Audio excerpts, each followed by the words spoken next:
Om Shanti. Good morning. आज हम चर्चा करेंगे कि आज इंसान को इतनी बीमारियां हैं, हद से ज़्यादा बीमारियों से वो परेशान है, तो ये क्यों हो रही है। उसके दो कारण हैं। एक तो वो अच्छा खान पान नहीं रखता है, और दूसरा हमारी सोच अच्छी नहीं है। सोच अच्छी ना होने के कारण जो है बीमारियां बहुत ज़्यादा बढ़ गई हैं। वायुमंडल भी ऐसा है कुछ आजकल के टाइम में कि बीमारी शरीर में कैसे आ जाती है। गंदगी के कारण भी आ जाती है, मन की गंदगी के कारण भी आ जाती है। कुछ पता नहीं चलता है इस बात का कि ये बीमारी मुझे हुई कैसे। शरीर की बीमारियां तो हो ही रही हैं, साथ साथ मन की बीमारियां भी बहुत ज़्यादा बढ़ रही हैं। उन बीमारियों में से भी सबसे बड़ी है टेंशन, चिंता और डिप्रेशन। इतना व्यक्ति डिप्रेशन में चला जाता है कि किसी से बात करना भी उसको पसंद नहीं होता, चिड़चिड़ापन आ जाता है, गुस्सा आ जाता है। तो हम अपने आप पर ध्यान दें। अगर ध्यान देंगे तो ना शरीर की बीमारियां आएंगी, ना आत्मा की बीमारियां आएंगी। तो हम अब ये अपने आप में कैसे चेक करें। जैसे आजकल ये भी देखा जाता है कि कोई भी अपने आप को कम नहीं समझता है आजकल के टाइम में। अगर कोई हमें हमारी कमी भी बताता है कि ये आपके अंदर ये कमी है, उसे सुधारो, 1 मिनट में इतना गुस्सा आ जाएगा, हम उसके साथ बोलना भी छोड़ देंगे कि इसने मुझे ये बात क्यों कही और सबके सामने क्यों कही। छोटे बच्चे को भी अगर आज हम डांट लगा देते हैं तो क्या होता है, वो भी 1 मिनट में गुस्सा मान जाता है कि मम्मी ने आज मेरे साथ ये बोला, पापा ने मेरे साथ ये बोला। तो संबंधों में भी इतना वो आ गया है। जैसे पहले भी माँ बाप होते थे, बच्चों को कुछ भी बोल देते थे तो बच्चे 1 मिनट में वैसे के वैसे हो जाते थे।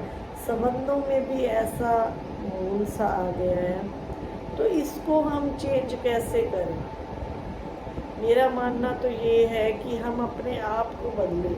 घर में 5 जने रहते हैं तो हम किसी को बदल नहीं सकते। मैं तो देख चुकी हूँ लाइफ में कि कोई नहीं बदलता। हमें अपने आप को ही चेंज करना होता है, अपने स्वभाव को बदलना होता है, अपने मन के संकल्पों को चेंज करना होता है। मान लो आपके बड़े बुजुर्ग आपको डांटते रहते हैं या कुछ कहते रहते हैं, तो आप क्या करोगे।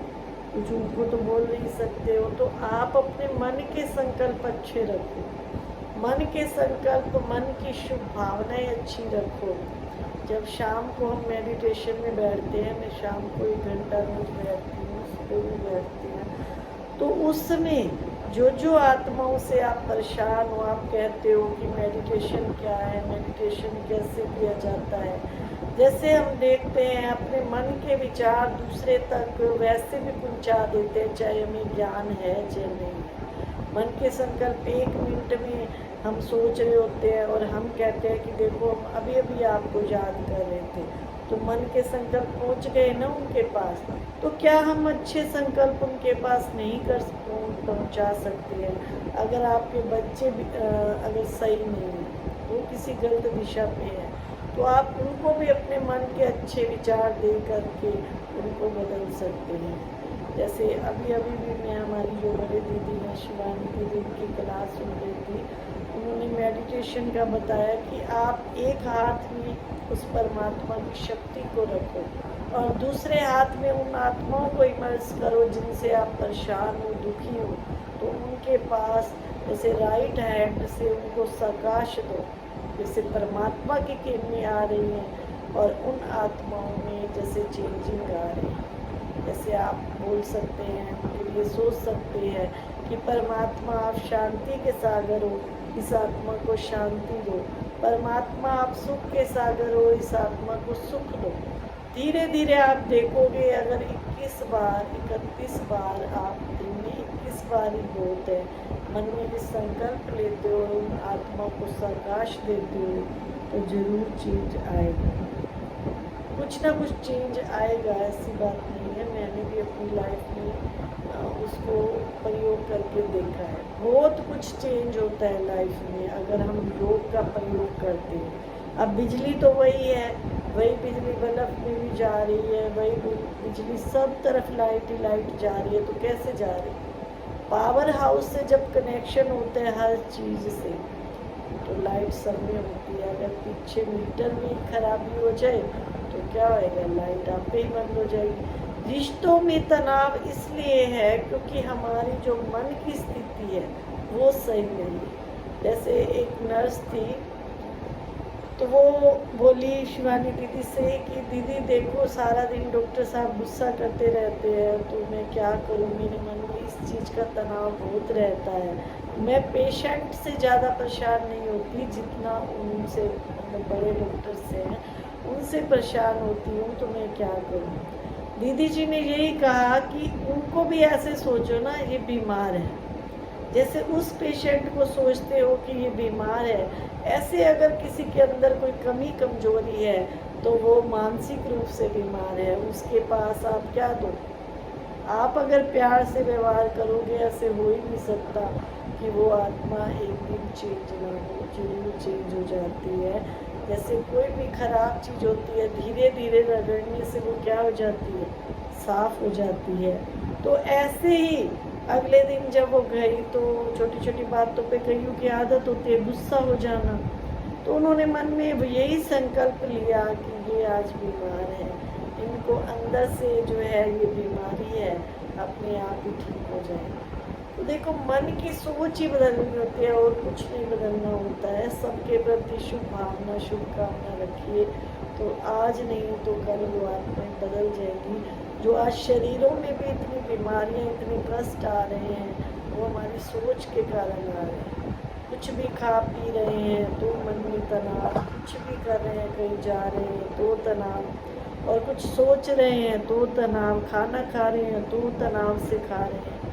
मन के पॉजिटिव सोच से अगर हम खाना बनाते हैं और खाते हैं तो चेंजिंग बहुत आते हैं। अगर हमने एक दिन भी 2 दिन भी बाहर का जो खाना ज़्यादा खाते हैं तो देखते होंगे उनका माइंड बहुत अपसेट रहता है, क्योंकि खाना बनाने वाले की वृत्ति कैसी है, उसके मन के विचार कैसे है, उसने किस वृत्ति से बनाया है। तो जितना हो सके हम बाहर का खाना अवॉइड करके घर में खाना बना के शुद्ध भोजन खाएंगे तो उससे भी बीमारियों से हम बच सकते हैं। ज़्यादा मैंने अपनी लाइफ में जो देखा है, ज़्यादा दवाइयाँ खाते हैं उससे भी हमारे शरीर में जो है बीमारियाँ बढ़ती हैं। बीमारियों का कई बार हमें पहले पता नहीं होता, कुछ भी खाते हैं हम फटाफट दवाई ले लेते हैं, इंग्लिश दवाइयाँ जैसे खा करके हम शरीर का ब्लड जो है ख़राब कर लेते हैं। मुझे भी उस टाइम पता नहीं था इतना ज़्यादा, मैंने भी कोई बीमारी हुई फटाफट इंग्लिश दवाई खाई, तो वो हमारे शरीर पे बाद में बहुत इफ़ेक्ट करती है। दवाई जो हम एंटीबायोटिक दवाइयाँ लेते हैं तो बहुत बाद में बहुत नुकसान करती हैं। अभी परमात्मा की याद से हम अपनी कई बीमारियों को ठीक कर सकते हैं। उसकी याद से हाँ दवाई लेनी है तो आयुर्वेदिक या होम्योपैथिक दवाई ले सकते हैं, उससे हम जितना हो सके बचें। और कई बार बहुत ज़्यादा तकलीफ़ है तब लेनी भी पड़ती है। और शुद्ध अन्न खाएं, अन्न जितना आप शुद्ध अपने हाथों से बना करके खाएंगे तो आपके मन के विचार उतने ही शुद्ध होते जाएंगे और बीमारियों से भी हम दूर होते जाएंगे।